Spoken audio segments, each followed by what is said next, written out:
sebelum kita mulai acaranya. Dan untuk peserta, boleh dinyalakan kameranya,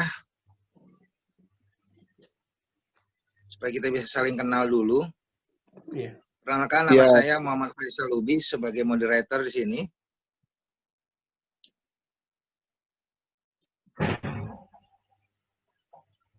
Dan pembicara kita hari ini sudah hadir juga, Coach Didi. Boleh kita kenal-kenalan dulu ini? Dari mana asalnya sebelum kita mulai? Iya, selamat sore. Ya, silakan Pak. Ya, saya Holly dari Surya Sawit Sejati, Pangkalan Bun, Kalimantan Tengah, Pak. Oh, Pangkalan Bun. Keren. Ya, menunggu rekan-rekan yang memasuki ruangan. Boleh kiranya kita bersapa-sapa dulu. Kita minta. Ya, silakan Pak Abdurrahman. Selamat sore Pak, saya dari Tangerang, Gajah Tunggal.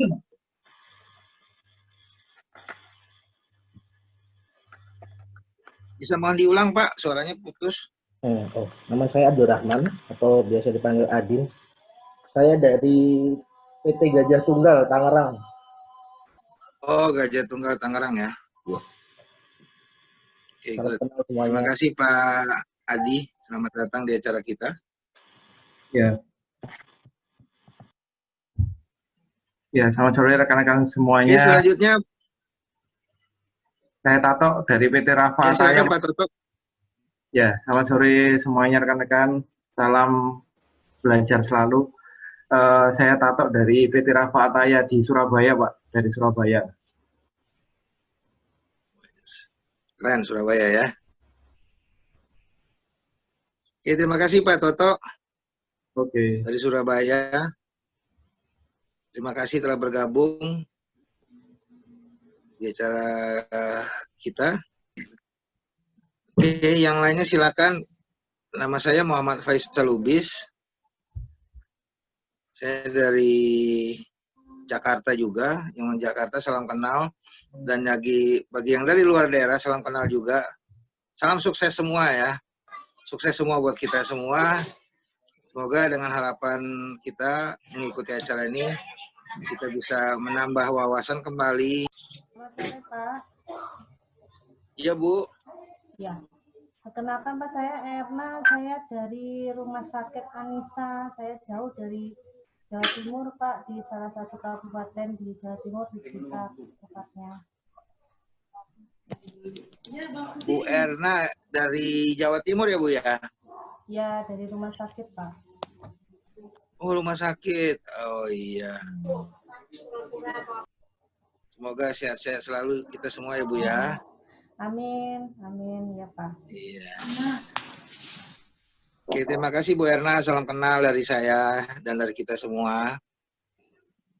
Pak. Oke, selanjutnya, oke, kita masih menunggu rekan-rekan yang masih memasuki ruangan. Dari Bu Yeni, atau kita lihat di screen berikutnya. Dari Bu Disi bisa diperkenalkan atau ya Bu Yeni silakan Bu. Iya, selamat sore semuanya. Saya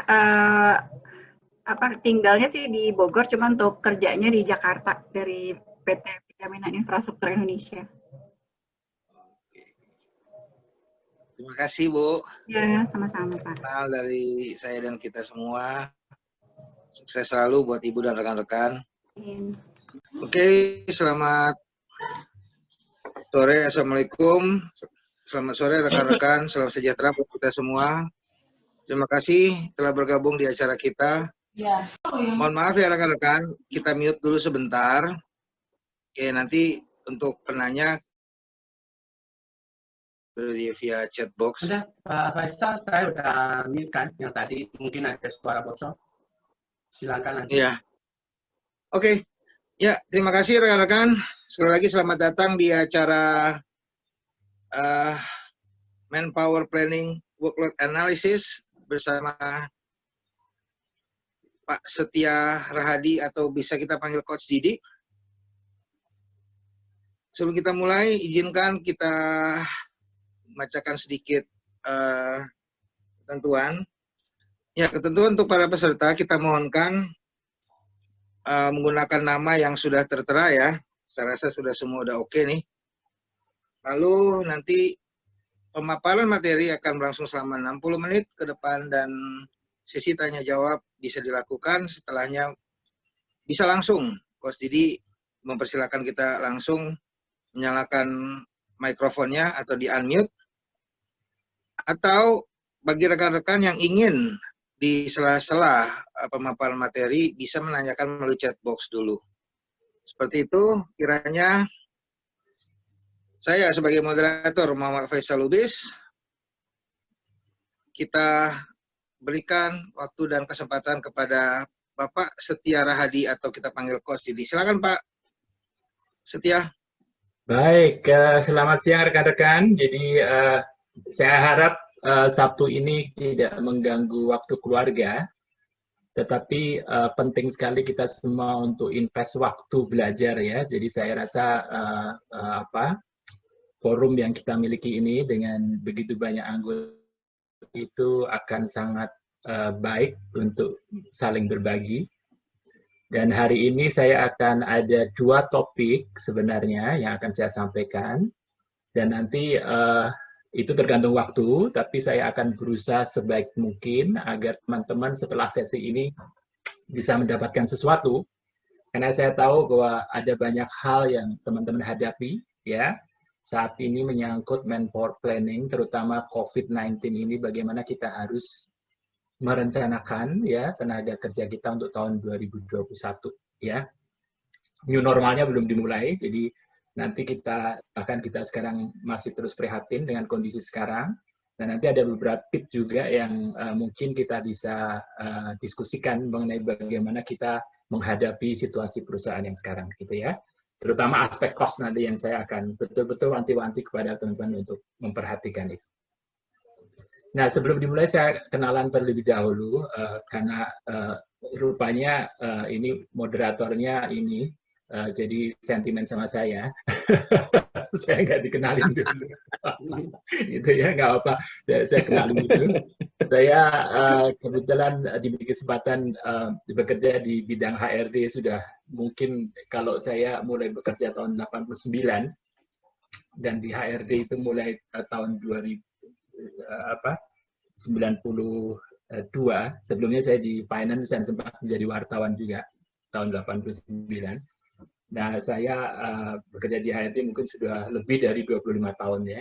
Jadi saya dari sisi industri, saya beberapa company yang sempat saya join itu ada office equipment, yaitu Astra Grafia. Saya pernah bekerja di sana. Lalu beberapa perusahaan IT. Kalau teman-teman yang umurnya sama saya pasti kenal Digital atau Compaq dulu ya, Compaq Computer, atau HP, Hewlett Packard. Ya, saya rasa teman-teman pakai ya, komputer ini juga. Dan saya sempat di Fujitsu juga. Lalu di Energy Management saya sempat di Schneider. Kemudian untuk industri yang benar-benar baru buat saya waktu itu adalah Plantation.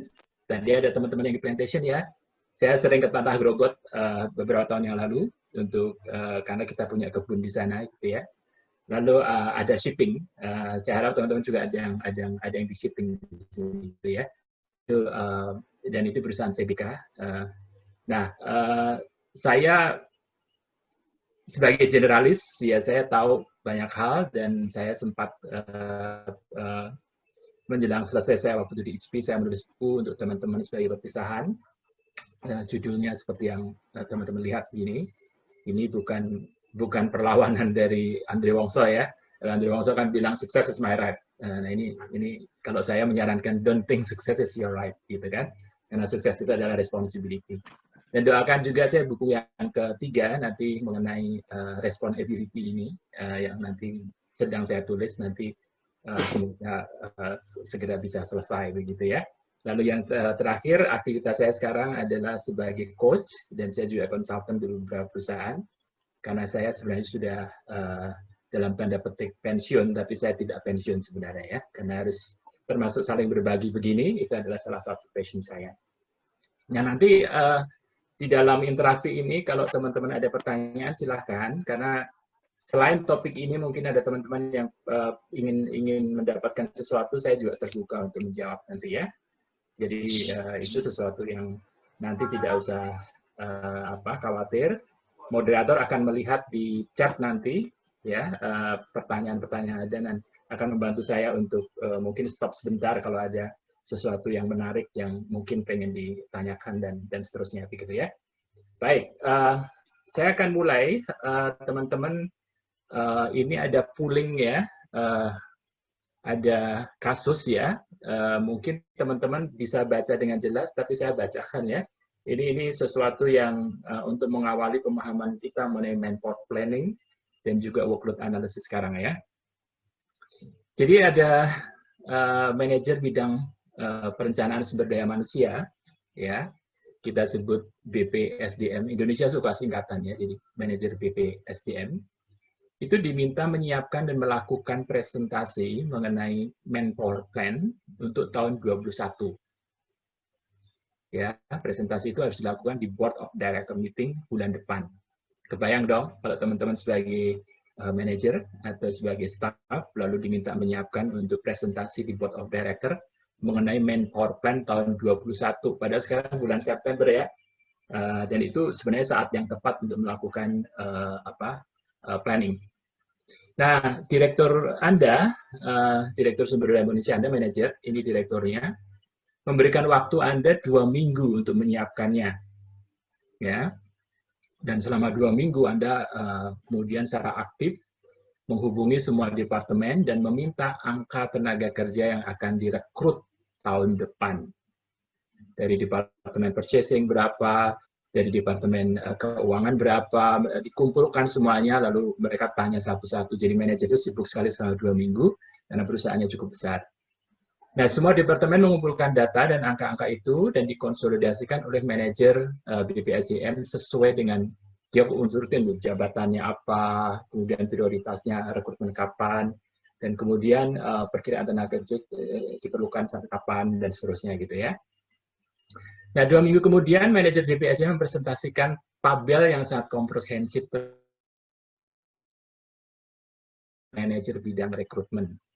Sehingga mereka tahu persis jumlah dan kapan tenaga kerja akan direkrut. Ingat ya, nanti ini akan dipresentasikan ke Board of Director.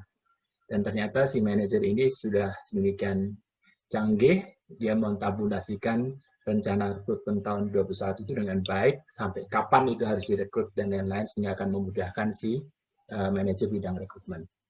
Nah, pertanyaannya adalah, kalau ini bisa polling, ya, silakan bisa dijawab A atau B, ya. Teman-teman mungkin kalau di layar ada ini ya, ada polling, bisa dipilih. Jawabannya adalah A. Direktur SDM senang dan meminta manajer BPSDM menghadiri dan presentasi di depan BOD. Wah, ini dia harus presentasi. Serta manajer bidang rekrutmen menindaklanjuti MPP tersebut. Ya. Reaksi kedua adalah direktur SDM kurang senang dan meminta manajer BPSDM mengerjakan ulang. Ya. Jadi monggo silakan siapa yang mau volunteer menjawab kalau itu tidak ada itunya ya, poolingnya ya. Dan alasannya apa? Silakan. Ada yang mau bantu saya? Oke, silakan peserta. Di kolom chat udah ada yang menjawab nih, Coach. Jawabannya A. Oke. A. Jawabannya A. Ya. Oke. Bisa mungkin dituliskan alasannya ya, alasannya A atau B. Terima kasih Pak Dodi A. Benar. Pak Dodi A, Maria. Oke. Oke Pak. Oke. Oke, sip. Mungkin beserta alasannya ya, kenapa A atau B ya, Coach ya? Iya, silakan. Ceritanya saya direktur SDM-nya nih, ya. Saya melihat itu senang ya, tadi teman-teman sudah menjawab karena memang sudah rapi. Tapi apakah SDM kurang senang dan meminta manajernya mengerjakan ulang? Ada yang menjawab kurang senang, Pak Faisal? Ada yang jawab nih Pak, ada beserta alasan. Jawabannya dari Pak Toto B, karena masa pandemi sehingga jangan terlalu banyak SDM. Wah, Oke. seperti itu Pak. Lalu belum tahu. Saya. Oke, ada lagi nih Pak, ada lagi nih dari Bu Rinti. Okay. Jawabannya A, untuk memaksimalkan tenaga yang ada dan mengurangi budgeting. Wah, super. Oke, bagus. Ya, oke. Lalu ada lagi nih Pak, jawabannya B dari Pak Sugeng. Oke, Karena Pak tidak Sugeng. menggunakan teknik seperti forecasting atau penyesuaian dengan budget. Oh, Pak Sugeng, oke, baik. Pak Sugeng, kalau boleh di-unmute, saya boleh bicara? Iya, Pak. Pak Sugeng dari mana perusahaannya? Diperkenalkan, Pak. Saya dari PT Global Loket, Pak, dari Jakarta Selatan. Jakarta Selatan. Pak, boleh diperjelas nggak, Pak, alasan Bapak, Pak? Menurut saya gini, ketika MPP ini kan memang basically ya kita harus melihat itu pada proyeknya ini apa gitu. Kenapa kita membutuhkan seorang tenaga kerja. Jadi hubungan ini nanti ada sama workload analysis. Contoh seperti ini. Jika dengan MPP yang sekarang aja target itu sudah tercapai, maka ditentukan dulu nih target di tahun selanjutnya, target ini seperti apa. Betul. Nah, nanti dari target ini diakumulasikan dengan jumlah MPP yang ada saat ini. Jadi nanti disegmentasikan kayak gitu. Jadi dengan perhitungan target, baru nanti kita tahu budget kita yang pertama targetnya dulu, yang kedua budget yang kita punya sekarang ini berapa, yang ketiga baru masuk kepada ke arah forecasting. Jadi siapa yang benar-benar butuh. Nah, inilah yang dibutuhkan yang namanya workload analysis. Bagian mana yang benar-benar butuh pekerja tambahan, sumber daya manusia, atau jangan-jangan ada bagian yang sebenarnya nggak butuh karena ya meskipun tahun depan target bertambah, tapi workload dia tidak akan bertambah. Jadi arahnya nanti akan kepada tiga ini. Nah, sedangkan kalau dari case yang itu hanya kompilan dari masing-masing departemen, kumpulkan MPP-nya apa, kira-kira mau di queue berapa, ditaruh, habis itu dipresentasikan. Jadi menurut saya kurang ada usaha untuk menganalisanya. Di situ sih Pak, menurut saya Pak. Sip. Pak Sugeng, jawabannya saya kasih nilai 90 ya. Tepuk tangan untuk Pak Sugeng ya. Sayangnya buku saya udah habis. Kalau malah masih ada kopinya, saya kirim bukunya ya. Aduh, ya Pak Sugeng, terima kasih banyak. Satu-satu membuat saya happy ya. Oke. Nah, jadi jawaban Pak Sugeng itu adalah betul yang akan mengawali kita hari ini, ya, sesuatu yang kita harus pahami sebagai insan HR maupun insan bisnis atau teman-teman sekarang manajer yang bukan HR, tapi hal mendasar yang harus kita ketahui mengenai mentor planning, ya, mentor plan itu apa sih sebenarnya, gitu ya. Dan yang disebut tadi bahwa yang dipresentasikan oleh manajer bidang perencanaan sumber daya tadi itu hanya kompilasi rencana rekrutmen. Kalau saya direkturnya, itu saya akan kembalikan paper itu, ya jawabannya B, saya akan suruh kerjakan ulang. Mengingat dia seorang HR loh ya, dan dia udah manajer loh ya. Kalau cuman kompilasi data rekrutmen dan itu pun bisa dikerjakan oleh staf biasa begitu ya. Maaf saya agak sarkastik di sini ya. Tetapi itu sesuatu kenyataan yang sering kali kita itu melihat itu sebagai sesuatu yang memang begitu gitu ya. Nah itu yang baik sekali Pak Sugeng sudah memberikan jawaban ya. Saya pengen kenalan Pak Sugeng nanti ya. Seterusnya ya. Bukan dikasih buku, nanti dikirimin apa kayak gitu ya. oleh moderator tapi ya. Baik. Nah, teman-teman, saya mengajak siang ini kalau sebenarnya kalau mau browsing soal mentor planning itu di Mbah Google itu banyak sekali gitu ya. Di YouTube pun juga bahkan dari lembaga yang terkenal pun juga ada mengenai mentor planning dan juga WLA, mereka istilahnya WLA, workload analysis gitu ya. Ada beberapa teknik dan lain-lain. Itu banyak sekali teorinya begitu ya.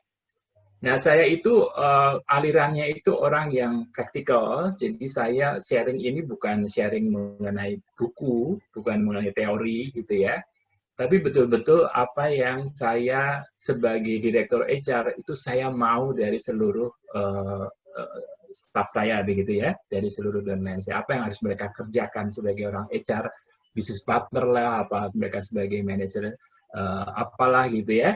Nah, itu sesuatu yang memang praktikal dan dibutuhkan oleh semua leader. The most wanted to see oleh semua leader. Karena kalau BOD minta mentor planning dan seorang direktur harus mempresentasikan itu tidak hanya sekedar kompilasi angka rekrutmen, itu tuh jauh dari apa yang diharapkan begitu ya. Nah, jadi pemahaman itu yang teman-teman harus ketahui bahwa yang namanya mentor plan itu bukan hanya sekedar daftar rekrutmen untuk yang kita akan rekrut tahun depan. Tapi betul-betul nanti akan saya tunjukkan. Hari ini saya juga kalau teman-teman meminta sharing Ibersia practice, hari ini betul-betul practice. Bahkan nanti kalau misalnya teman-teman ada yang Pak, saya pengen belajar Excel Bapak, gimana formulanya dan saya supaya bisa membuat saya untuk di perusahaan saya, wow saya akan senang sekali untuk sharing gitu ya. Tapi memang hari ini karena sifatnya ada pengenalan, saya tidak membagi itu secara detail gitu ya.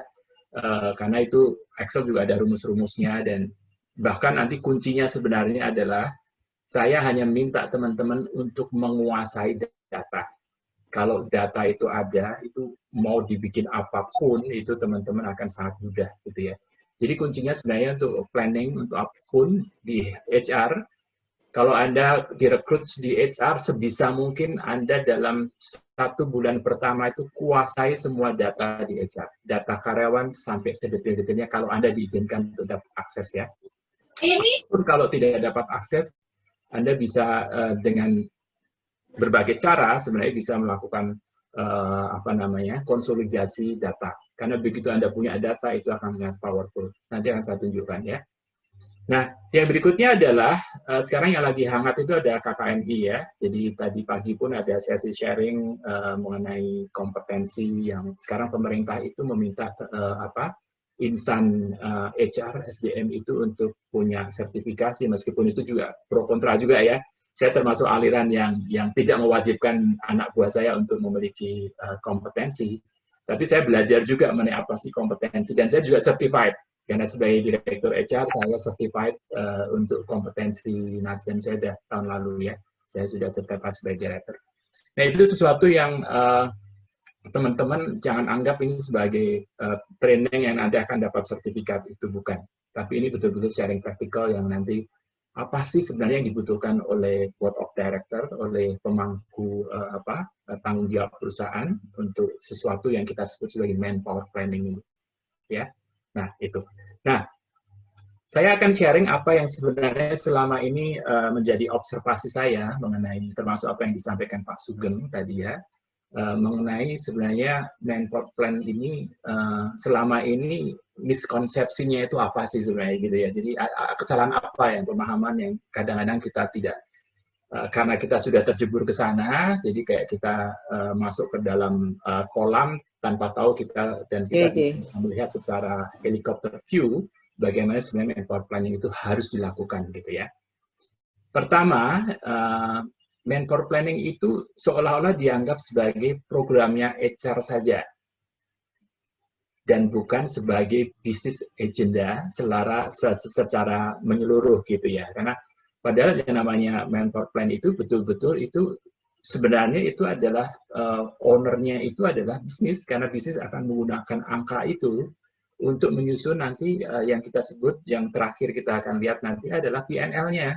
Bagaimana sebuah perusahaan itu akan merupakan, karena perusahaan mempunyai target top line-nya berapa, bottom line-nya berapa, di antara itu kan ada manpower cost yang biasanya itu komponen yang paling besar, baik itu cost dari manpower yang direct, yang kita sebut sebagai COS atau kita sebut sebagai harga pokok penjualan, kan ada beberapa tenaga kerja yang sifatnya itu adalah seperti misalnya kalau perusahaan services, engineer, atau orang pabrik, itu adalah bagian dari cost di mana membuat produk atau penjualan produk. Kemudian ada jenis tenaga kerja yang kita sebut sebagai G&A, sebagai cost yang mereka itu sebenarnya indirect, orang admin support, itu adalah tidak masuk dalam perhitungan kalau dalam P&L itu sebagai cost of goods sales. Ya, jadi itu masuknya nanti di bottom line. Nah, kita harus bisa memainkan data itu juga, bagaimana mempresentasikan itu ke finance, bahwa oh, kita terlalu punya, kita perusahaan marketing, atau kita perusahaan produksi, tapi kok orang G&A kita terlalu banyak ini, orang supportnya terlalu banyak, rasionya terlalu besar untuk G&A-nya, dibanding orang-orang yang sebenarnya langsung direct ke attach ke produknya. Nah, itu sesuatu yang kita bisa analisa, dan itu menjadi sesuatu yang menjadi bisnis agenda juga. Menjadi sesuatu yang sebenarnya dalam manpower planning itu bukan hanya exercise HR seperti Pak Sugeng tadi katakan, sebagai hanya itu daftar list aja, yang tidak begitu. Tapi bahwa manpower planning itu adalah, begitu teman-teman ada ditugasi manpower planning, ingat loh, manpower planning itu adalah alat yang penting bagi finance untuk melihat struktur cost-nya nanti. Di mana apakah nanti kemudian dari exercise-nya itu, apakah manpower cost yang diproyeksikan itu sungguh-sungguh bisa mendukung target perusahaan untuk kemudian mencapai margin yang diperlukan. Sehingga nanti benar seperti kata Pak Sugeng, kita lagi COVID, atau teman-teman tadi ada yang jawab dari COVID juga, margin kita tahun depan agak suffer nih, sehingga cost-nya harus dikurangi. Oleh sebab itu, mungkin hiring-nya di-freeze dulu. Ya, sekarang jangan hire banyak-banyak dulu. Diutamakan kita rekrut orang yang direct untuk produce revenue. Nah, itu sesuatu yang kita harus perhatikan juga. Ya. Nah, kemudian yang kedua adalah kebanyakan manpower planning itu hanya berpikir mengenai apa yang ke depan, bisnis ke depan kayak gimana gitu ya. Nah, mereka lupa bahwa yang orang-orang sekarang itu berkontribusi juga terhadap overall cost, overall manpower cost. Gitu ya. Jadi nanti akan saya ceritakan juga bagaimana seorang karyawan dengan usia dengan masa kerja 10 tahun atau lebih, itu sebenarnya hidden cost-nya itu hampir 150% daripada cost setahun mereka. Dari apa aja itu, nanti kita bedah gitu ya.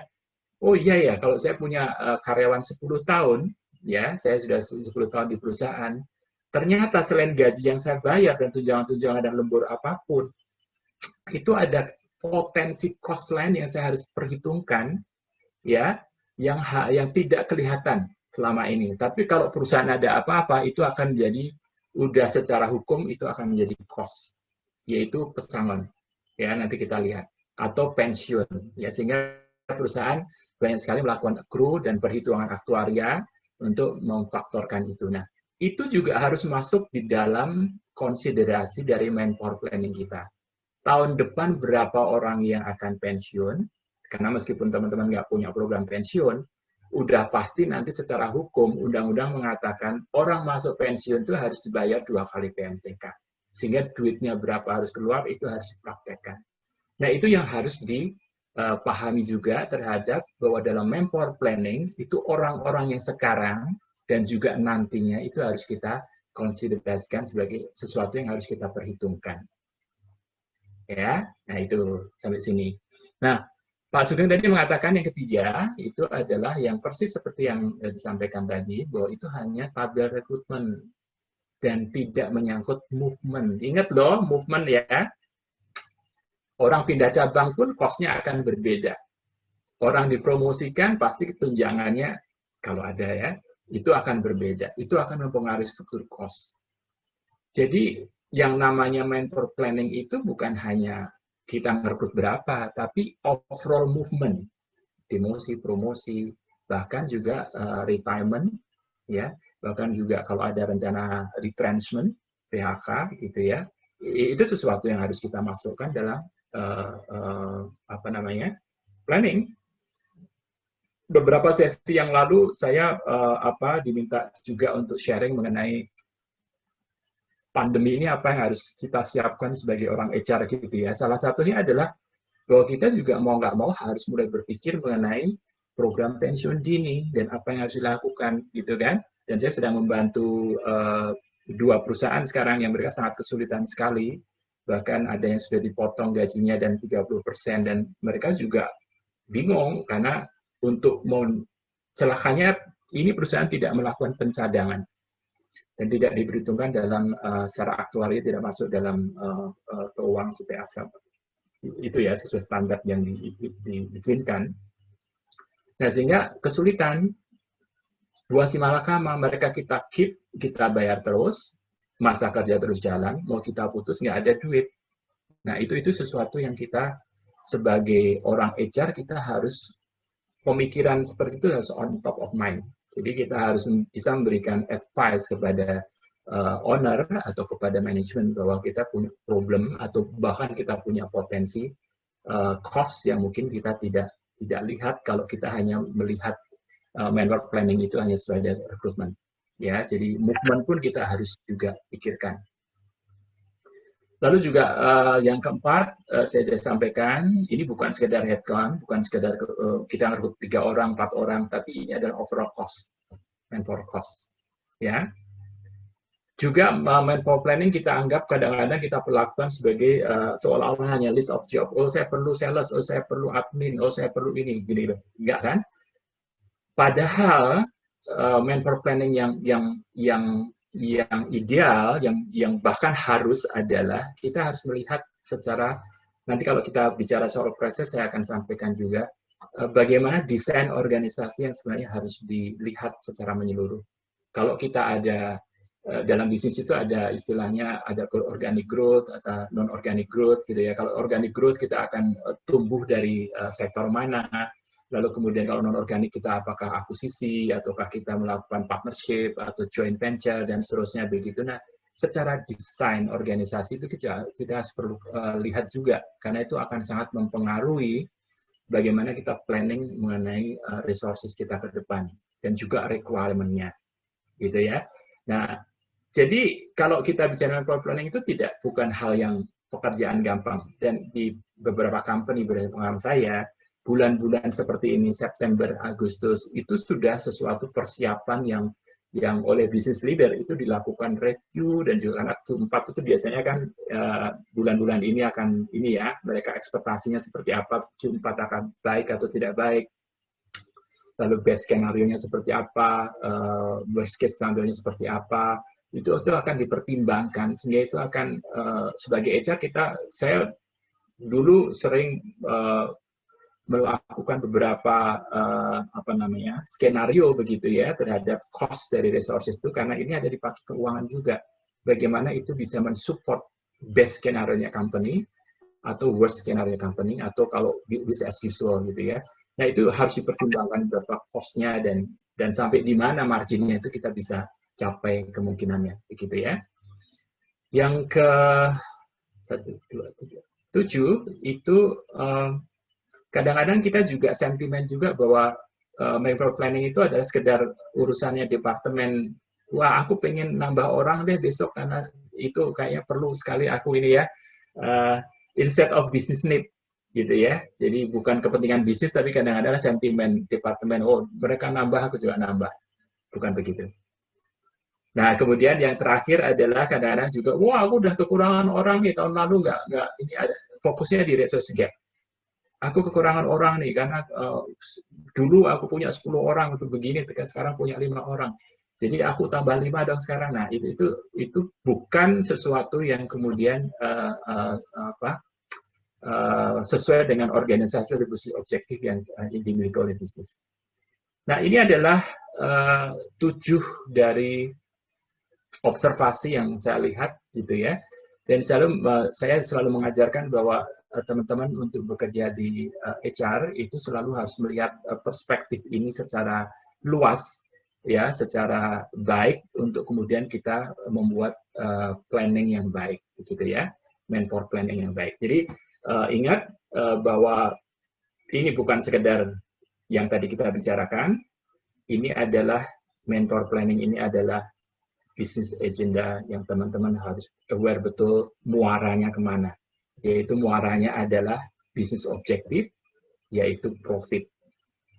Ya, jadi ingat ini, jadi kalau teman-teman nanti finance balik lagi, tolong dong di exercise itu hal biasa, karena mereka itu melakukan exercise kalau cost-nya begini gimana, kalau ini dikurangi gimana, oh tahun depan kita training tolong dikurangi dari 2% payroll, sekarang menjadi 1% aja, impact-nya kemana gitu. Nah, itu sesuatu yang memang kita harus lakukan sebagai orang HR.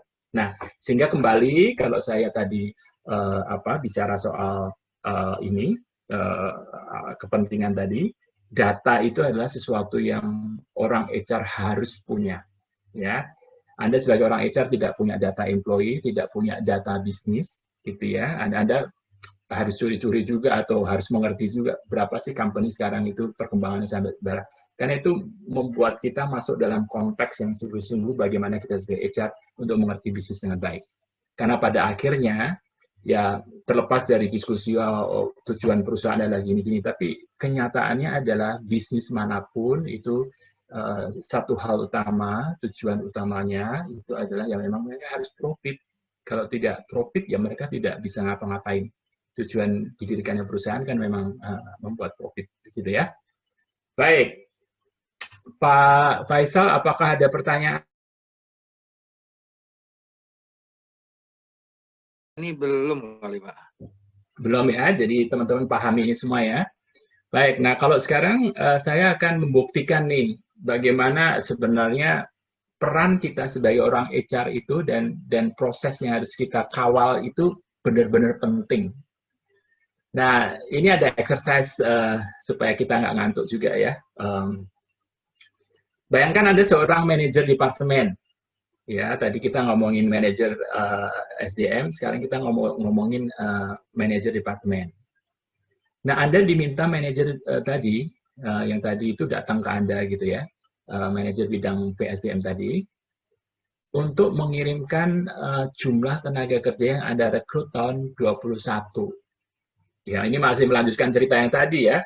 Jadi, kalau tadi sebagai manajer SDM-nya, sekarang ada sebagai manajer yang dimintain data. Ya. Nah, Anda pikirkan sembarang angka, ya, sembarang angka, tapi Anda berpretensi sebagai seorang manajer departemen yang akan, aku 3 misalnya, aku 6, aku 10, ya. Sesuatu yang Anda pikirkan sebagai rencana rekrutmen untuk tahun 21. Begitu ya. Kita pikirkan ya, 5 menit, nggak usah 5 menit. 1, 2, 3, sudah ya, sudah mikir angka sembarang ya, yang Anda rencanakan sebagai angka yang Anda mau rekrut tahun depan. Ya. Pak Faisal sudah mikir kan? Semoga, Pak. Siap. Oke. Nah, ini ceritanya kemudian HR melakukan proses nih, ya, tapi ini sekedar simulasi permainan ya. Nah, angka itu, ya, angka yang Anda bayangkan tadi, nggak usah disebutkan, tolong ditambah 3. Nanti jawabannya diketik di chat ya. Nanti Pak Faisal saya minta untuk membacakan hasilnya, nanti yang nyeleneh sebutkan ke saya Pak ya. Jadi angka yang Anda pikirkan tadi, itu tambah akan angka 3. Ya, kalau saya misalnya bikin 6, saya tambah 3. 6 tambah 3, gitu ya. Kemudian hasilnya Anda kalikan 2. Nah, ketemu ya. Hasilnya kemudian setelah dikalikan 2, Anda tolong kurangi 4. Nah, hasilnya setelah dikurangi 4, tolong dibagi dengan 2. Sudah? Nah, setelah dibagi 2 hasilnya, tolong dikurangi angka yang Anda pikirkan pertama kali tadi. Hasilnya tolong ditulis di chat. Sekarang, silakan. Oke. Jawabannya 1 semua nih, Pak. Nggak ada yang aneh, Pak. Oke, luar Wah, saya biasa. sebutin sih, jadi orangnya nyebutnya satu semua akhirnya.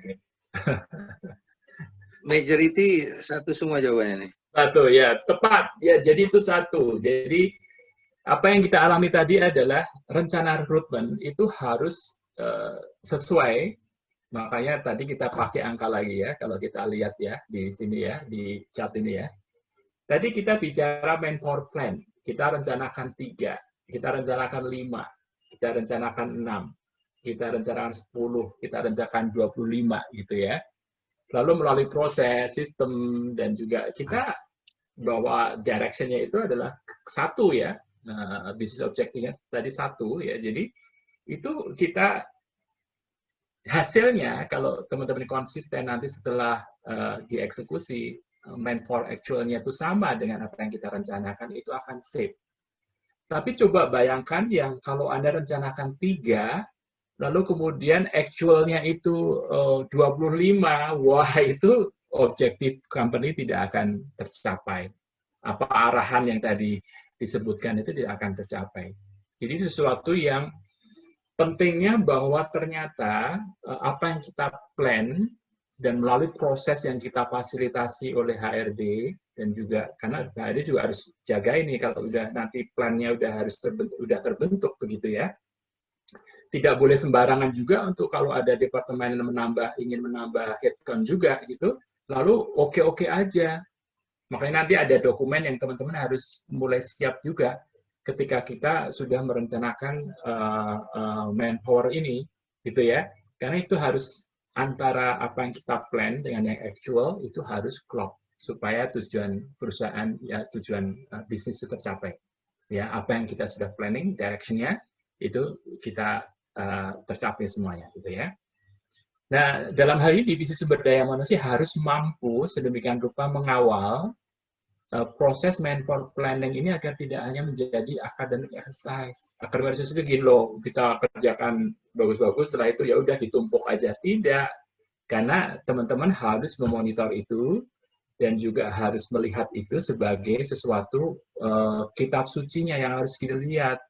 Alat teman-teman untuk mengatakan tidak atau mengatakan ya kalau ada manajer meminta datang ke Anda untuk minta rekrutmen. Nah, ini penting sekali. Jadi teman-teman harus melihat itu sebagai prinsip dasar yang tidak boleh tidak kita harus punya di HR. Ya, karena itu fungsi kita adalah membantu perencanaan dengan baik, lalu mengeksekusi perencanaan itu dengan baik. Kita menjadi penjaga gawang yang baik bagi perusahaan. Oke, jadi itu ya pentingnya ya. Nah, kemudian saya akan masuk ke, ini terlalu kecil, tapi ini sesuatu yang penting. Kalau saya bikin slide terlalu banyak, memang jadi konteksnya nanti nggak kelihatan gitu ya.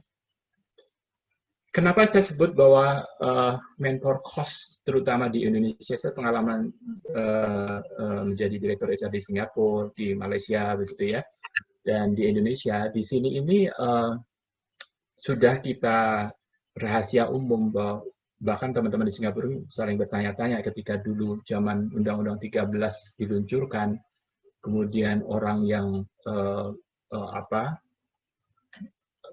keluar pun harus diberikan uang pisah gitu ya, atau mengundurkan diri ya, atau orang yang mempunyai kesalahan pun harus di PHK dengan pesangon misalnya. Itu sesuatu yang menjadi tanda tanya besar gitu ya. Dan kalau sudah terlanjur begitu, seperti Ombudsman Law sekarang yang sedang dirintis itu mendapat tantangan besar, karena memang apa yang sudah di-set itu menjadi tidak mungkin lagi dalam tanda petik untuk direvisi, karena sesuatu yang sudah besar itu dikecilin lagi susah sekali gitu ya. Di Bali pernah saya sampaikan dalam seminar di Bali mengenai program pensiun, itu bahkan saya usul untuk mengatasi apa yang terjadi dalam Ombudsman Law sekarang, itu bahwa seperti di negara lain bahwa mereka itu lebih fokus kepada program pensiun, kenapa tidak sekarang itu kalaupun mau mengubah besaran pesangon Undang-Undang Tenaga Kerja sekarang itu dialokasikan untuk program pensiun.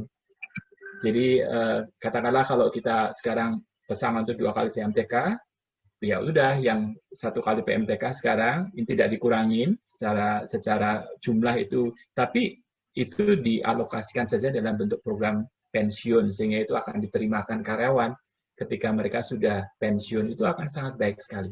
Jadi jalan tengah yang mungkin bisa dipikirkan untuk menjadi sesuatu yang win-win begitu ya, antara pengusaha sekarang yang berkeberatan dengan apa namanya program pesangon yang begitu besar di dunia usaha gitu ya, dengan apa kebutuhan karyawan ke depan. Program pensiun di Indonesia itu masih terlalu kecil, jadi itu sesuatu yang kita harus juga berpikir secara makro begitu ya. Nah, ini membuat concern dari perusahaan-perusahaan. Jadi Undang-Undang Nomor 13 itu kalau satu dari besaran pesangon, dari besaran pensiun, dan teman-teman harus tahu loh ya. Jadi program PHK kita itu, kalau pensiun itu kan sesuatu yang kita sebut secara, kalau dalam ilmu pensiun itu programnya 2 kali PMTK itu kita sebut sebagai defined benefit, sesuatu yang kita sebut manfaat pasti, sesuatu yang pasti harus dinikmati oleh karyawan ketika mereka masuk pensiun. Nah, manfaat pasti itu kalau kita ikut program pensiun itu membutuhkan kehati-hatian di dalam investment, sehingga perusahaan yayasan dana pensiun atau badan-badan pengelola pensiun itu mereka sangat hati-hati menginvestasikan dana mereka, karena mereka sudah komit ketika orang usia 55 tahun manfaatnya adalah sudah pasti sekian sesuai tabel, sehingga berapapun pengembangan dana ini harus nanti bisa mensupport ini berapa begitu ya. Nah, sedangkan dalam perusahaan ini sesuatu yang dihitung, tapi kita tidak punya pendanaan. Ya, kita perhitungkan secara aktuarial, tapi sebenarnya actual pendanaan itu nggak ada. Pada saat perusahaan nanti itu harus mempensiunkan orang, kayak yang sekarang dialami oleh beberapa perusahaan yang saya kenal, mereka baru kelabakan. Oh, ternyata saya harus membayar sekian kalau pensiun dini. Dan selama ini formula, dan saya nggak perhitungkan juga di dalam keuangan saya gitu. Nah, itu menjadi sesuatu yang betul-betul kita harus perhatikan. Undang-Undang 13 terus terang satu, besaran pesangon, manfaat pesangon dan pensiun, dan juga bahwa pensiun itu adalah defined benefit. Ini sesuatu yang teman-teman harus pahami, sungguh-sungguh orang HR. Ya, jadi bahkan kalau sekarang teman-teman tidak pernah diminta untuk melakukan perhitungan aktuaria untuk tenaga kerja yang Anda miliki, coba mulai tanya-tanya dan berdiskusi dengan orang keuangan begitu ya, agar mereka mulai memikirkan bagaimana sebenarnya ini kita bisa faktorkan dalam keuangan kita, gitu ya. Dan syukur-syukur kalau nanti kemudian dengan business leaders, kalau duitnya bagus, ada profit, itu bisa setup dana di luar perusahaan melalui dana pensiun lembaga keuangan. Ada banyak kan, sekarang ada perusahaan-perusahaan asuransi besar itu mempunyai GPAPA, dan ada beberapa program itu juga. Bahkan nanti kalau kita mau bicara khusus soal itu, kita boleh juga nanti kita saling sharing apa sih yang sebenarnya kita bisa lakukan di sana. Nah, kemudian yang kedua adalah teman-teman, kita tuh punya sekali banyak program yang sifatnya itu biaya tenaga statutory gitu ya. Memang kecil dibandingkan negara-negara lain, potongan-potongan ya. BPJS itu ada BPJS tenaga kerjaan, ada di sana kan ada jaminan hari tua, ada jaminan kecelakaan kerja, ada kematian, ada pensiun. Nah, pensiun pun juga ada dua tuh kan, dia ada pensiun sendiri dulu gitu ya. Lalu yang ada kesehatan juga ya, nah, itu juga ada revisi beberapa kali, keringanan beberapa kali gitu. Lalu juga THR, Indonesia, Malaysia, dan Singapura itu tidak mewajibkan THR gitu ya. Jadi Indonesia saja yang mewajibkan THR itu wajib gitu. Di sana itu hanya perusahaan yang mengatur. Kalau mereka mau namanya itu AWS, Annual Wage Supplement, itu perusahaan yang mengatur. Dikasih, tidak ada undang-undang yang mengatur, harus diberikan. Nah, di Indonesia harus, sehingga itu harus kita faktorkan. Dan yang terakhir adalah yang tahun 2020 ini yang diluncurkan, tapi ini mungkin belum diimplementasikan kapan, yaitu ada peraturan pemerintah RI nomor 25 itu mengenai peraturan tabungan perumahan rakyat. Ya, jadi itu akan menambah lagi cost dari perusahaan itu adalah 5% dari gaji, gitu ya. Itu additional cost yang kita harus pikirkan juga. Nah, yang terakhir, ini yang unik ya, teman-teman harus melihat juga ini sebagai sesuatu yang Anda pertimbangkan. Kenapa sih perusahaan itu sangat rigid sama cuti? Nah, cuti itu ibaratnya gini, teman-teman. Cuti itu adalah hutang perusahaan, liability. Jadi bahkan dalam keuangan, cuti itu harus difaktorkan sebagai potensi biaya juga. Karena apa? Kalau Anda melakukan PHK atau ada karyawan keluar dan tidak sempat ambil cutinya dan tidak ada aturan untuk menghapuskan cuti otomatis, itu cuti itu harus dibayar. Saya pernah kaget setengah mati ketika join ke perusahaan tertentu begitu ya. Saya begitu pertama lihat kan saya harus sekali lagi prinsipnya adalah kalau masuk perusahaan itu saya harus lihat semua data sebelum melakukan ambil keputusan atau melakukan sesuatu gitu ya. Nah itu saya kaget setengah mati karena ada cuti itu yang sampai 40 hari sisanya. Dan ternyata perusahaan itu tidak pernah mempraktekkan bahwa cuti itu akan hangus. Itu dibawa terus. Dan ada juga namanya indue cuti pengganti begitu ya, yang orang karena kerja hari Sabtu dan Minggu itu mereka menggunakan diberikan cuti pengganti, hari pengganti. Nah itu tidak pernah dihapus juga, artinya tidak pernah dibatasin. Kalau saya kerja hari Sabtu, kemudian saya dikasih cuti pengganti 1 hari, kalau saya sekarang harus dipakai minggu depan. Jadi langsung, karena orang pun harus istirahat kan. Yang namanya hari istirahat kan harus dinikmati. Tidak boleh diproses Sabtu Minggu kerja lalu diganti hari tapi ngambilnya kapan, itu tidak boleh. Kalau saya loh ya. Nah ini juga teman-teman harus ingat, cuti itu juga duit besar. Nanti di dalam costing saya akan tunjukkan di dalam spreadsheet gitu ya. Teman-teman harus memfaktorkan ini di dalam perhitungan manpower planning juga. Maksimum cuti itu berapa sih yang bisa di carry forward? Katakanlah 6 hari. 6 hari itu uang besar, kan 6 hari itu hampir 1/4 bulan gaji. Ya, 1/4 bulan gaji kali sekian karyawan orang, itu duit besar yang harus difaktorkan bahwa itu potensi cost. Kalau perusahaan tutup, PHK massal, 6 hari kali 100 orang itu harus keluar duitnya juga. Itu penting. Ya, jadi sesuatu yang kita harus lihat juga dalam perspektif dari manpower cost ini.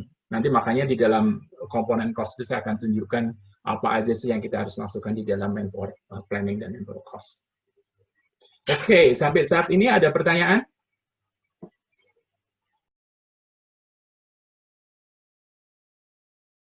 Template manpower yang idealnya itu kalau kita memulai bisnis baru. Jadi rencana perusahaan itu akan membuka anak perusahaan. Nah, manpower idealnya itu seperti apa untuk memulai itu gitu? Jadi pertama kali, kalau kita ngomong template ya Bu, apa yang saya sharingkan template pertama yang detail itu, tanpa teman-teman harus punya software apa atau apa. Excel aja sederhana. Ibu harus punya daftar karyawan sekarang lengkap dengan gajinya, lengkap dengan apa. Kemudian nanti itu kalau ada anak perusahaan baru, tinggal ditambahkan coding perusahaan baru, rencananya berapa, lakukan proses yang sama, formulanya sama, apalagi kalau polisinya sama. Sehingga dari situ kan bisa ketahuan nih, dari yang existing sekarang kita bisa